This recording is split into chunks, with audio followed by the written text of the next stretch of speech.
Orthodox education.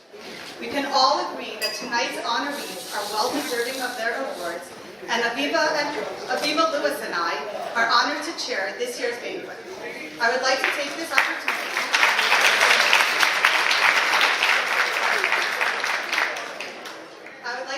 opportunity to congratulate Dr. Joel and Joanne Kahane, Dr. Joel Siegel, and Mr. Ufried. Aiden Kahane, an MHA 6th grader, and Dr. Joel and Joanne Kahane's grandson will deliver tonight's art tour.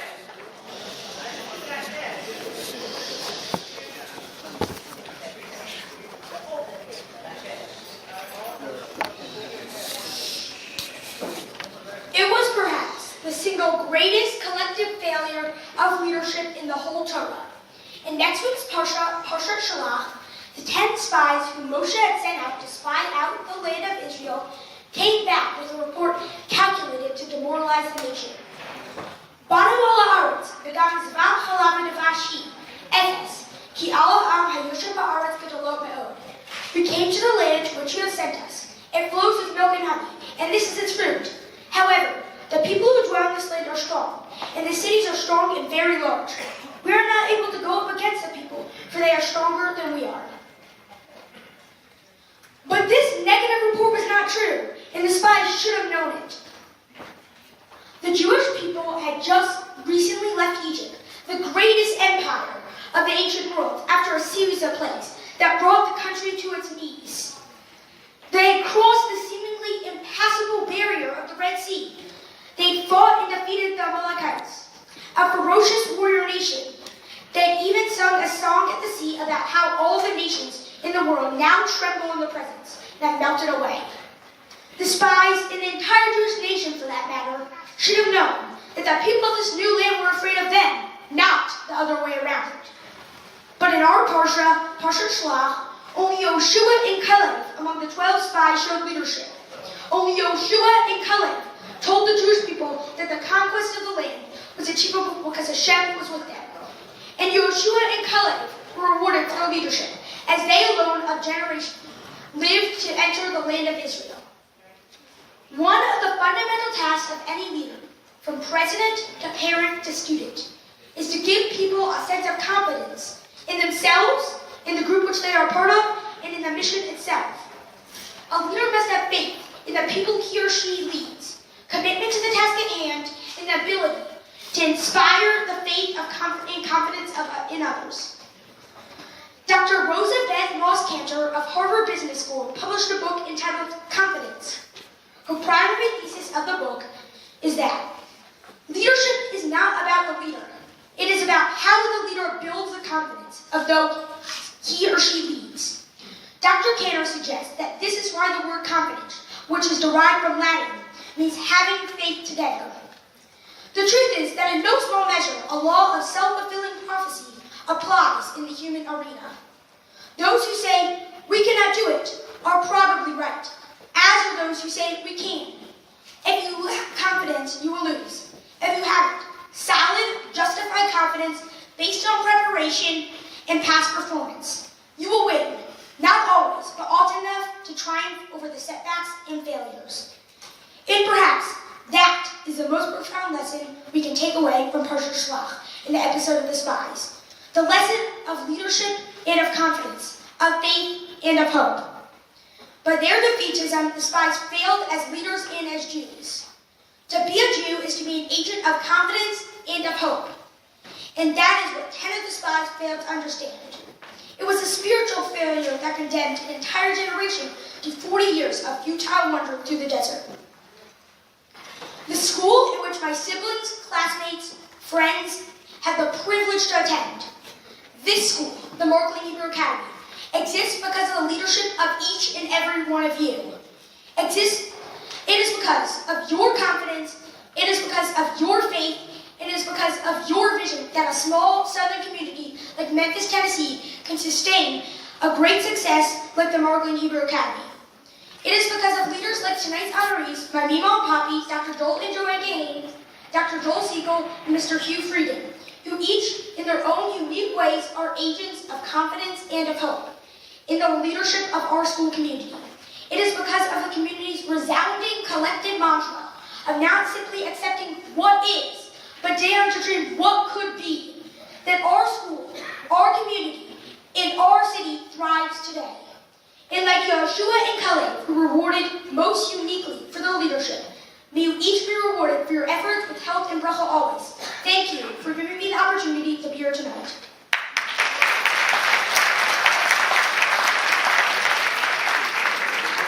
People, I hope you'll look at it, and I hope you'll thank these people as you see them this evening.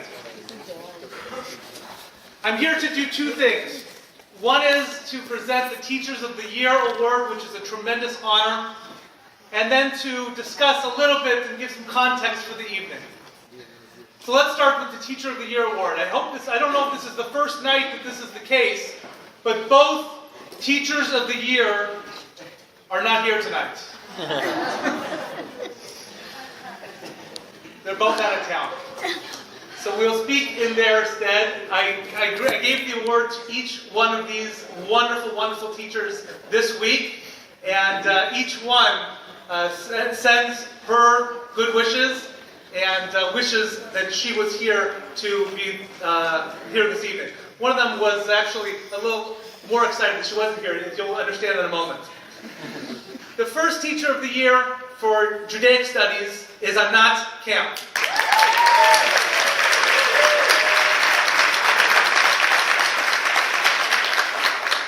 Anat is our assistant principal for middle school. Anat is a teacher in the junior high school and in third grade. Anat has boundless enthusiasm. For those who attended the graduation Monday night, it was a cooperative effort, of course, but Anat's stamp was clearly imprinted. It was student-centered at the highest level. Anat is an outstanding role model for our students and for our community, and we are so proud to have Anat within our midst and on our staff. Congratulations, Anat.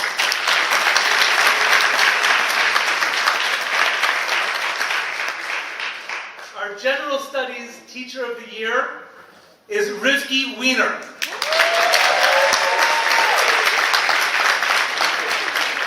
She was not so disappointed to be here this evening. For those who don't know who Rivki, you understand why that is.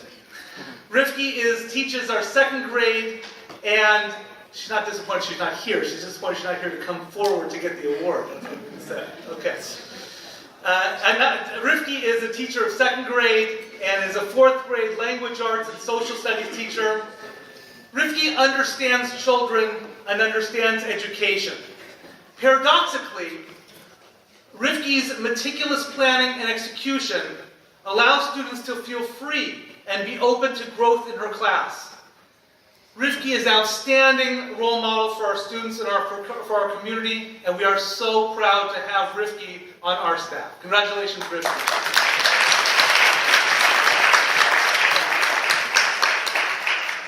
Tonight, in addition to our Teachers of the Year, we are celebrating accomplishments of our institution, Margolin Hebrew Academy, Feinstone Yeshiva of the South, and individuals, Dr. Joel and Johann Kahane, Dr. Joel Siegel, and Mr. Hugh Frieden. Every important act or milestone or achievement can be measured in two frameworks: the private, personal, individual, and the public, communal, even national. For example, today, June 7th, is the 50th anniversary of the reunification of Yerushalayim on June 7th, 1967.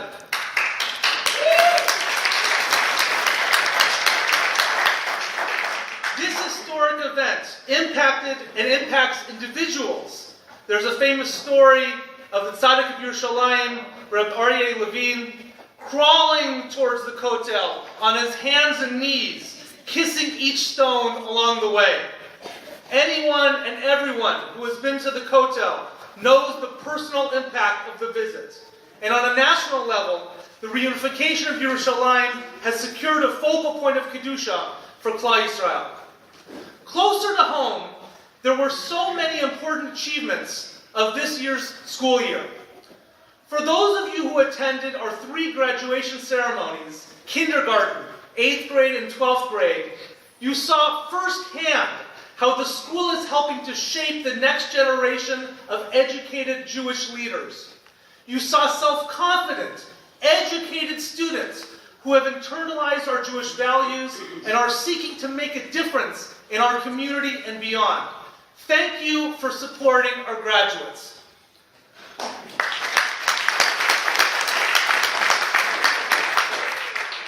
Looking at our school's achievements from these two perspectives, impacting the individual and the community, chesed and community awareness are themes that are taught across all divisions of our school. Through visits to the Jewish home and or Plow Towers, the annual sandwich making and toiletries collection program for Thanksgiving, the annual basketball games with the Shrine School, this year's Baton Rouge trips to assist in the cleanup and rebuilding of homes that were devastated by historic flooding, and the Better Together program at the Jewish home. Thank you for supporting our students.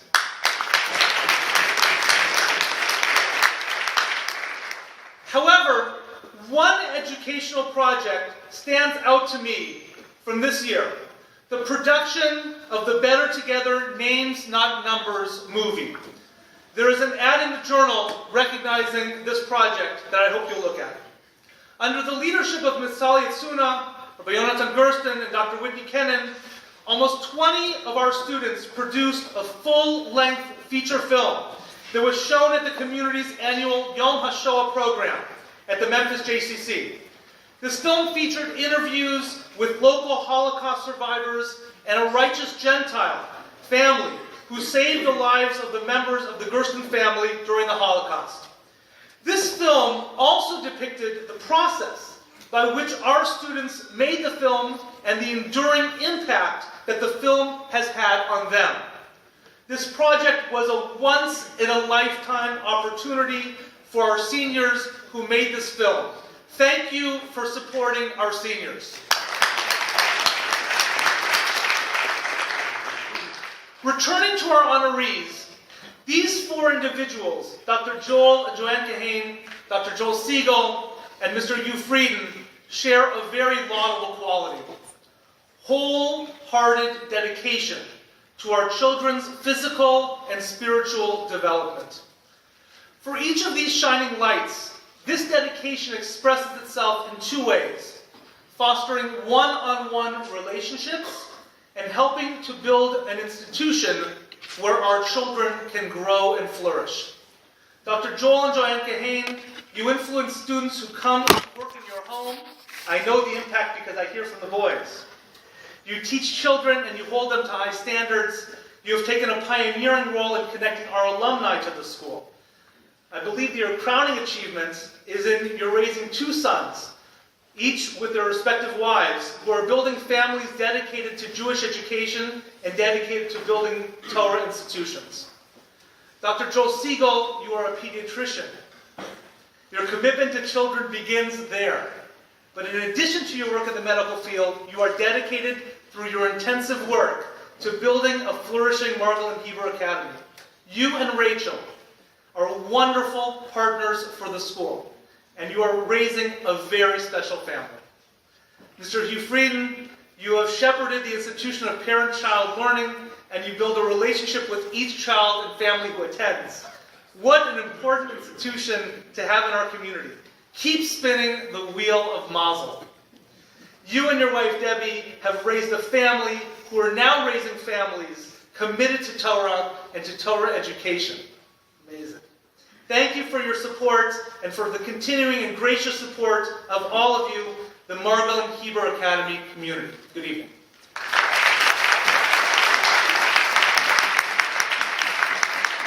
And I don't believe I've properly thanked each of you. And again, you have really my entire family's deepest thanks. It is indeed a great privilege to have the opportunity to pay tribute to tonight's honorees and express my personal thanks and the deepest hakaras hatov on behalf of the entire Memphis Jewish community. I'm sure that all of you will agree with me that our guests of honor are the perfect couple, a perfect match, one almost exactly like the other. Well, okay, maybe there are a few teeny differences. One is soft-spoken, and one will most assuredly be heard. One is a world-leading expert on the anatomy of speech, whereas the other educates those structures and how to better speak. One is usually found working behind the scenes, while the other meets challenges head-on. One is humble, while the other is confident. And one has no idea why they deserve to be honored tonight, while the other one has a pretty good idea.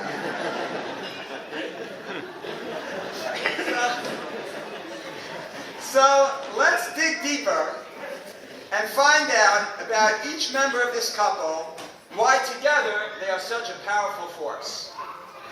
Dr. Joel and Joanne Kahane came to Memphis when Dr. Kahane accepted a position at the then Memphis State, and shortly thereafter made the decision to start attending services on Shabbat at the Baron-Hirsch Synagogue.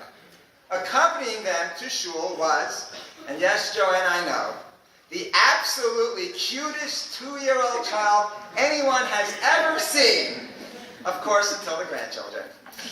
With this irresistible cutie at their side, the Kahanes soon became Shabbat guests of Sidney and Elaine Katz Alaha Shalom, and as they became observant, spent nearly every Shabbat at their home for 6 years. In 1984, the Kahanes moved into their home on Laurie Lane.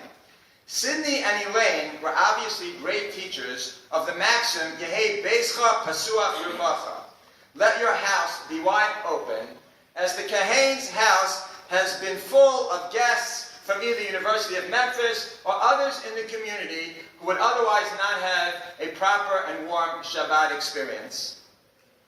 My wife and I, when we arrived in Memphis, too, were fortunate to be among those who were privileged to benefit from your Shabbat hospitality, and we have endeavored to follow their lead and learn from their example. Yehei Beischa Pasuach Lervacha. Ladies first. So I would like to first spend some time focusing on Joanne. When reflecting on the merits of Mrs. Kahane, the first thing that came to my mind, and still stands out as the most significant, is how many individual students she has helped in so many meaningful and profound ways. Her effectiveness and wonders she does as a speech therapist is well known, but I have more to share with you. About 20 years ago, Joanne worked with many different students with significant educational challenges. Many of them dormers on their math and science and English and history and writing, and literally perform miracles. Privacy does not permit me to share much detail with you, but there are a few in the room who surely know what I am referring to. And Joanne, may God continue to bless your children in the merit of what you have done to so many other young men and women.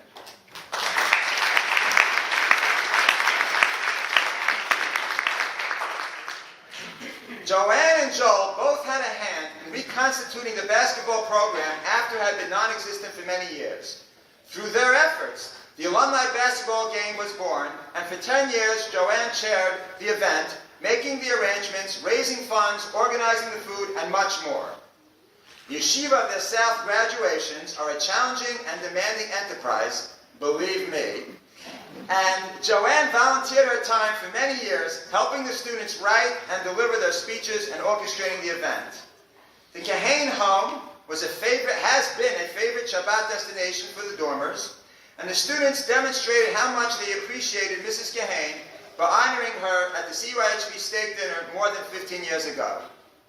Joanne has written many articles in the Hebrew Watchman about the school, and in recent years, working together with Amara Levine Reich, she instituted the MHAFIOS alumni newsletter that goes out to more than 1,000 alumni, and you don't need me to tell you how great of a work it is. It's really incredible, and how much work it takes. There's more. Mrs. Kahane is a past PTA president and currently a library volunteer. Mrs. Kahane loves to study Torah. She attends many classes. She asks really inquisitive questions. occasionally gives her own class, and I can tell you this, when there's a Talmudic topic up, she's right in there, following every point, and as we all know, she rarely hesitates to express her point of view. Joanne, is it okay if I talk about Joel now for a few seconds? Dr. Kahane was a long-standing member of the Board of Trustees. Dr. Kahane is a serious man of impeccable integrity and great honor, who has little patience for politics when it comes to what's good for our school. He is a man of conviction, who carries out his duty selflessly, guided by what he perceives as truly right, and never by a personal agenda. He has the strength of the Jew. There may be an issue in which all the other members of the board vote one way. If Dr. Kahane doesn't agree, he has the confidence to argue and vote his conscience and stand up for what he believes is best. Joel attends nearly every school function and can often be found snapping pictures and sharing them. Dr. Kahane is a world-renowned speech-language pathologist. He was a beloved professor at the University of Memphis, where he won several teaching awards. He has written many scholarly papers, and simply put, his career has been a Kiddush Hashem. Together, Dr. and Mrs. Kahane chaired the country store at the annual auction for 15 years. They have chaired many science fairs, helping students design their projects and procuring judges from the greater Memphis scientific community to observe student projects and interview them regarding their work. Awards at the city and county science fairs were common, and one year an MHA student won the grand prize. They've chaired the Ad Journal and wrote the copy for it on many other years.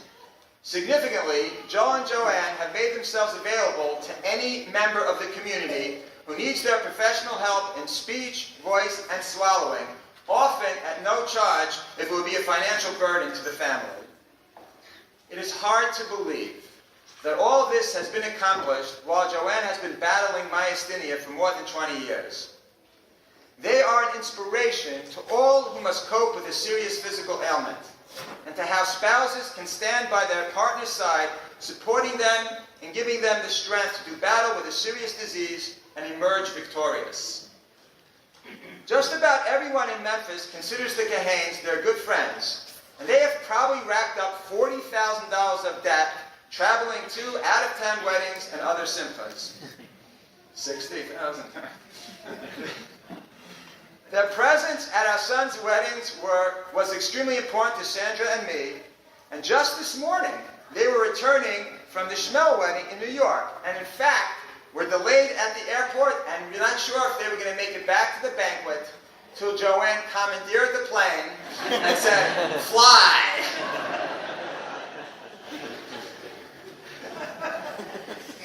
When one looks at what a couple is about, one looks at their children. When Moshe blesses the tribes of Israel at the end of his life, he proclaims, "Smach Zvulun b'tzeisecha v'yisachar ba'alecha." Zvulun, be joyous in your enterprises, and Yisachar in your tents. Our sages explain that this forecasted that the tribe of Zvulun would be successful in business and would then use its wealth to support the tribe of Yisachar, whose members would spend their time immersed in the study of Torah. The Kahanes were blessed to have two sons, Michael and Josh, their own Yisachar and Zvulun. Michael has been learning full-time since he graduated from Cooper, and Josh uses his talents and success as a lawyer to support our school and other critical Torah institutions in our community. In Pirkei Avot we read, Shimon HaTzadik haya omer, al shlosha dvarim ha'olam omed, al ha'Torah ve'al avoda ve'al gemilas chasadim. Shimon the Tzaddik would constantly espouse and preach that the world stands on three entities: Torah, avoda, the service of God, and deeds of kindness. By making themselves leaders in the MHA community, Dr. Joel and Joanne Kahane have been immersed in all three of these pillars. So we can now all agree that they are indeed of one kind, united and unsurpassed in their commitment to Torah, Avoda, Gemilas Chesed, and our beloved MHA. And so tonight, Joel and Joanne, It really is all about you. Would our guests of honor please come up?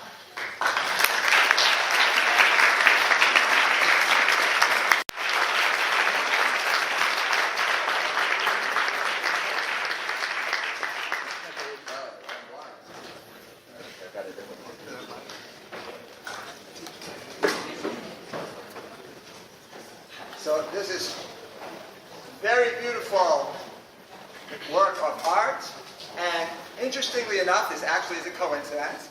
It says, the world stands on three pillars: Torah, prayer, and good deeds.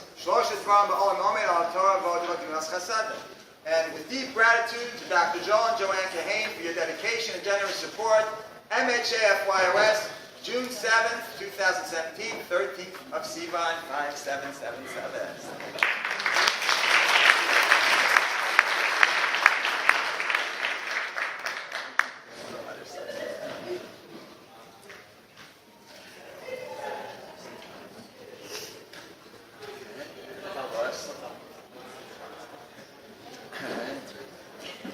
And also a plaque which reads, presented to Dr. Joel and Joanne Kahane, deepest appreciation and Hakarat Hatov for personifying leadership in its ideal through unyielding devotion and unparalleled commitment to the Margaret Hebrew Academy, Feinstein Yeshiva of the South, and today's date. So again, thank you very much. It was really quite a privilege to have the honor to pay tribute to you this evening.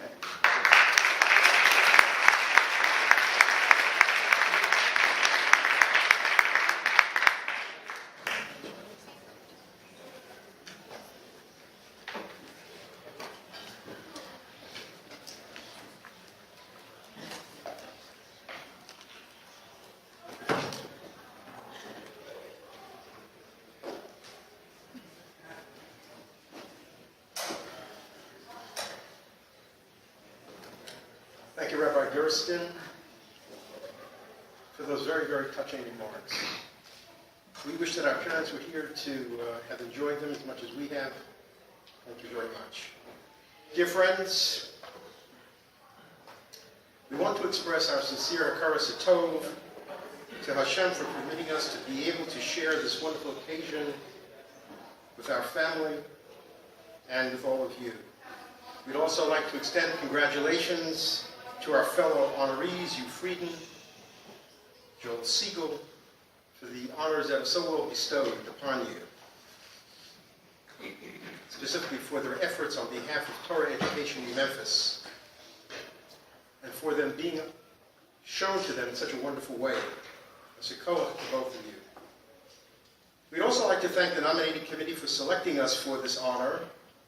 Although we have never sought recognition for our efforts, we humbly accepted in order to have the opportunity to share what has been in our hearts for many years regarding this wonderful school.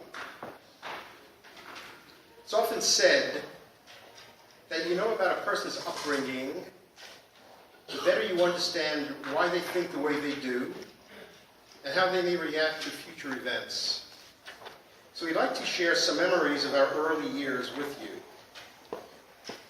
Joanne and I came from very humble beginnings, children of immigrants who, like many, were displaced from their homes, torn away from their families, came to America to start anew.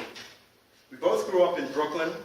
My sister and I lived in a low-income, subsidized housing project, and Joanne, an only child, lived in a small apartment above a dry cleaning store. Our homes were loving and warm and mindful of Jewish tradition. Though my parents and Joanne's parents grew up with different life scripts, they shared the conviction that we should never forget that we are Jewish, that we should thoughtfully search for our beshert, and most importantly, pursue education, for they felt that one can only be a complete person if one is educated. They taught us that obtaining an education was essential, and doing well an imperative for succeeding in life. For our parents, a college degree was not sufficient. To be a complete person, you had to have a graduate degree. We heard the message loudly and clearly. Between Joanne my sister and myself, in addition to bachelor degrees, we've earned 7 postgraduate degrees. What makes this story more amazing as I look back on it is that our parents could not afford to pay for any of our education. In those days, there were no student loans or need-based scholarships, only academically based scholarships. We were fortunate, Baruch Hashem, to have earned them without any loans, without any cost to our parents. Now, we mention these academic achievements only to underscore the importance we place on secular education. And yet, years later, we came to realize that this was not enough. When we came to Memphis 43 years ago and became involved with the Jewish community, we quickly saw that secular education alone was not enough for us. We met families who were successful in their secular lives and who had so much more than the trappings of material success. There was a richness in their lives that we wanted as well, and it came from their families' immersion in the Jewish community and in their children going to the academy. We realized that to be a complete Jewish person, a genuine Torah education was required. Regrettably, one that we did not have the opportunity to experience. I learned that my Talmud Torah education was not enough, and Joanne's Sunday school experiences faded like chalk on a blackboard, easily erased, and then only vaguely remembered. What do I mean by a genuine Torah education? The first pasuk of the Parsha Bechutzai sheds light on this question. It begins with, if you follow my decrees and observe my commandments and perform them, and then proceeds to explain what these blessings would be. Many commentators have discussed this seeming redundancy. What's the difference between observing my commandments and performing them? The Or HaChaim distinguishes them by saying that to perform the commandments refers to keeping the mitzvahs, while observing the commandments refers to be actively involved in learning. A genuine Torah education is distinguished from other forms of Jewish education by immersion in Torah learning, not only in the classroom, but in searching for it in every aspect of life. It became clear to us that true Torah education should never be an after-school extracurricular activity, nor should it be taught as simply another academic subject. It is a journey of lifelong learning. There's a difference between a genuine Torah education and what some call a Jewish education. When we were blessed to have children, we too wanted them to be complete people, and thus, Torah education was an imperative. We wanted the place where our children learned to be special. After all, we were entrusting them to people who would leave an indelible impression on them forever. Here's what we wanted: a place where our children would be taught enduring truths, a place where we could learn, where they could learn social and physical sciences, but still not be discouraged from having emunah and bitachon. We wanted our children to be in an environment where questioning was encouraged as a means of finding truth. We wanted our children to be taught by teachers who brought the reverence for God into their classroom and who began to teach them how to be thankful for the wonders of the world which were unfolding before them. We wanted them to be taught by rabbis who were scholars and who taught from sources, not workbooks, and who made children excited about Torah and not Bible stories. We wanted our children to have an education that was not a pass-through of advancements from elementary school to high school, but rather was a passage into accepting the challenges of continuing education, taking on responsibilities of being good citizens, caring for those who cannot take care of themselves, and loving people without prejudice. We wanted a school that would not only educate their minds, but would also inspire their hearts. And we found that in our academy. What is decidedly unique about our school is its ultimate goal, which goes beyond teaching subjects and completing required coursework, but rather it is in providing its students with the means to develop a lifelong connection with Hashem, God, by becoming a partner in His creation, and by making this a better world, by bringing holiness into it through actions and deeds, which were learned experientially through application of Torah values.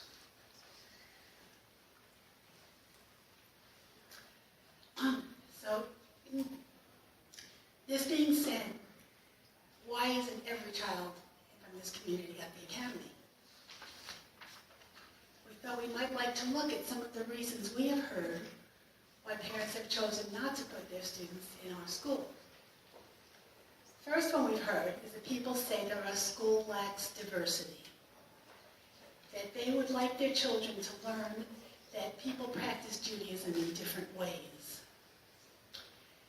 That's a troubling sentiment. We all know that there is only one way to practice Judaism, and that is the way that we are instructed in the Torah.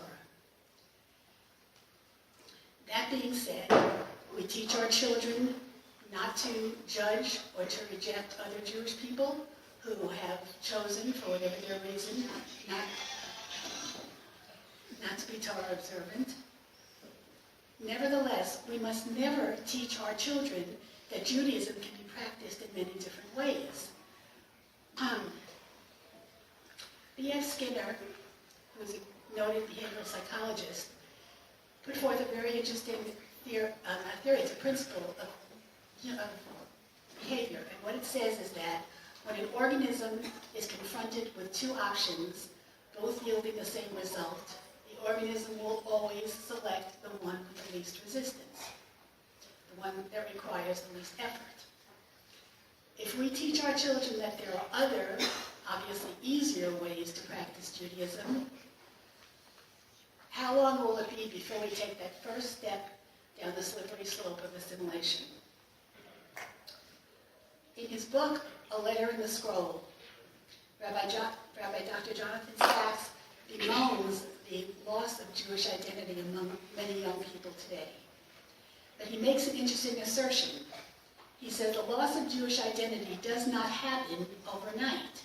It takes years and frequently generations before our young people start to feel disconnected. We as parents must ask ourselves every day, what are we doing to ensure the fact that our grandchildren and our great-grandchildren will be Jewish? The statistics are very clear.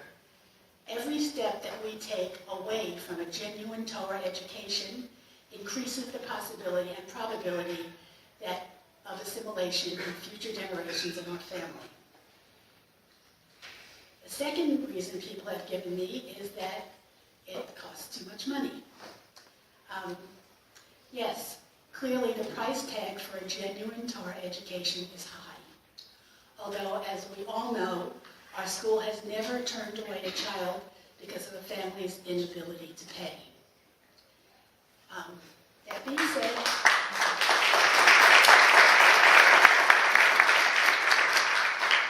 That being said, we do know that there are other schools that cost less. We were at a Pinyon event a number of years ago. Joel served as a Kohen, and our own Rabbi Levi Klein was officiating at the Pinyon event, and he gave a very interesting little talk that has stuck with me for all these years. He said that there's a very strange portion of the Pinyon event where the Kohen says to the father, what would you prefer? Would you like to redeem your child, or would you like to keep the money? And everybody in the room kind of giggles a little bit at the ridiculousness of that question. And nobody is at all surprised when the father says, well, I'll take the child. But Rabbi Klein pointed out that we are called upon as parents many times in our life to make that choice, the money or the child. Do we always choose as wisely? Torah education Genuine Torah education is not expensive. It's priceless.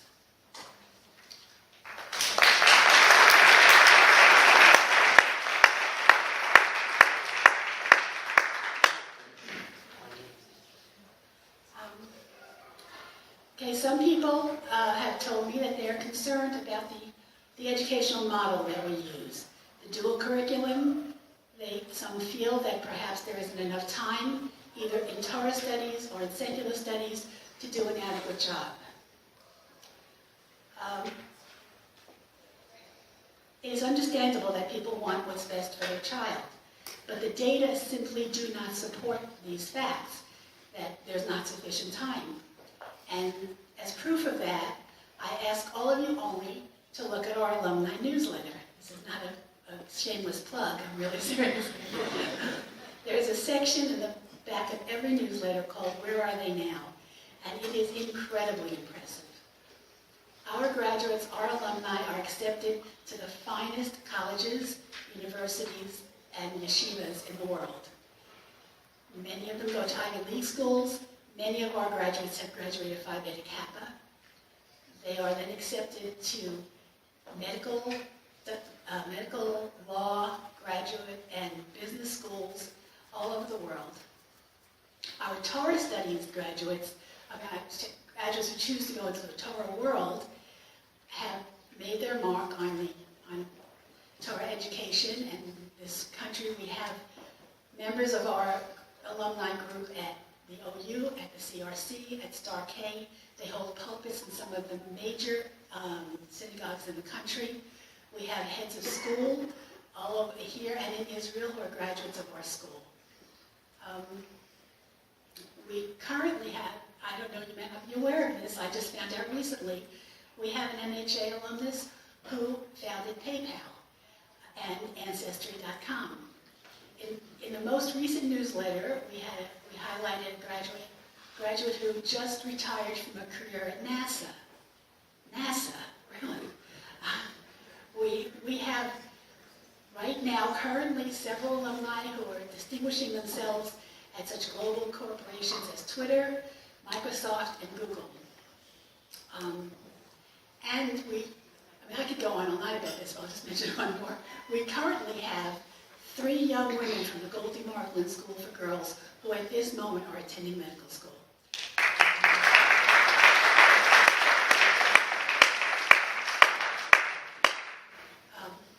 If you have a chance, I'll stop here, but if you have a chance, you need to look. Anyone who thinks that we're not turning out incredible products needs to look further. In addition, I want to mention that many of our graduates are cited and noted at their college graduations with awards in leadership, character, and citizenship, which is also a reflection on their training here. The next thing I wanted to talk about was going outside the city to look for education. We all acknowledge the wonderful Jewish communities in New York, Baltimore, and Chicago.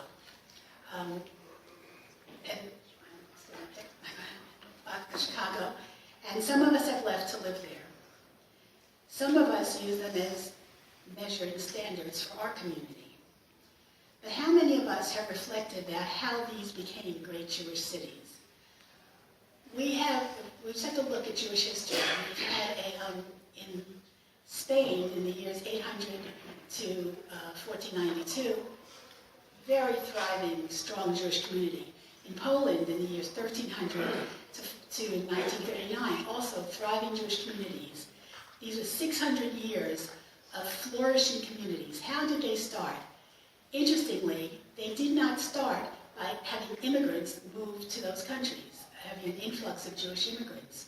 Those communities started with a core of Torah-observant Jews who were living in those countries, who built schools, who provided genuine Torah education for their children, who hired rebbeim, and then their children passed it on to the next generation, and over the course of 6 centuries, these communities grew and flourished. It came from a commitment to build the communities from the people who were already there.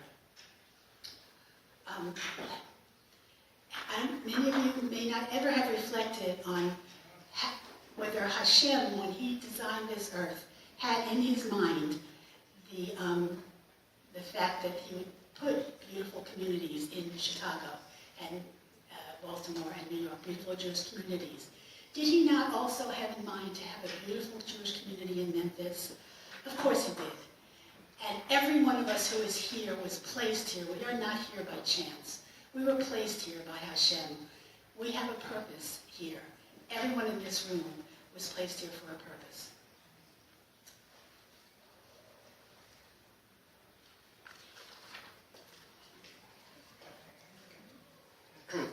It's always been our desire to express our gratitude to the school for the role that it has played in our sons' lives.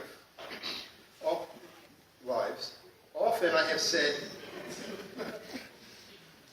if I win the lottery, I am going to write a big, big check to the Academy.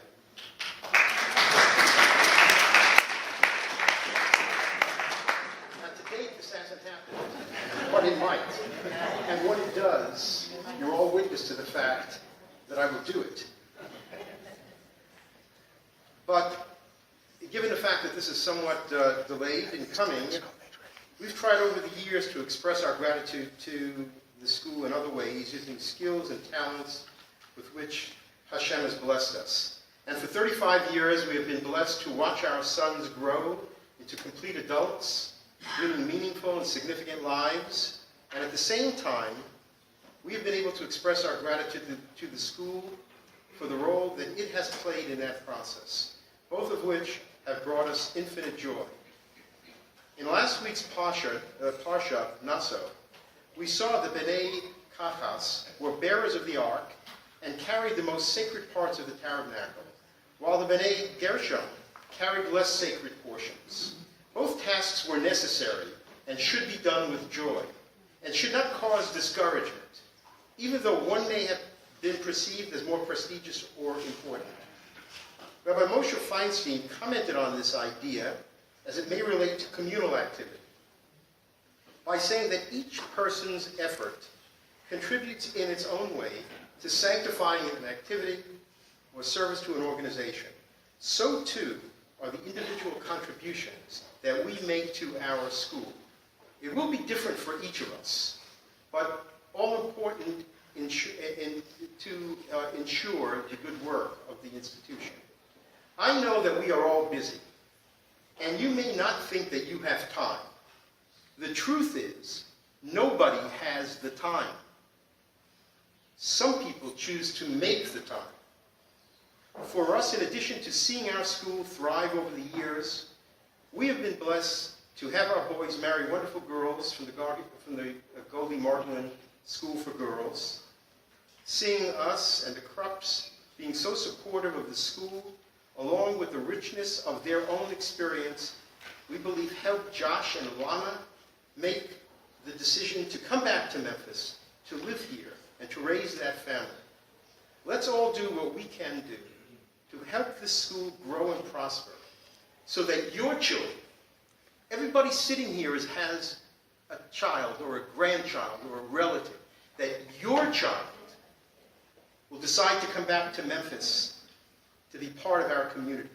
And in so doing, and it's not without benefit to each of us. It's not an unselfish task. But the fact of the matter is that each of us will have the pleasure of being able to love that child and share with them and our grandchildren the joy that only parents can have with their children. The Academy has created the deepest footprint in the Memphis Jewish community. Let me repeat that. The Academy has created the deepest footprint in the Memphis Jewish community. It has done this by being the focal point of it for the past 67 years. And it continues to do it every day by providing a genuine Torah education to our children.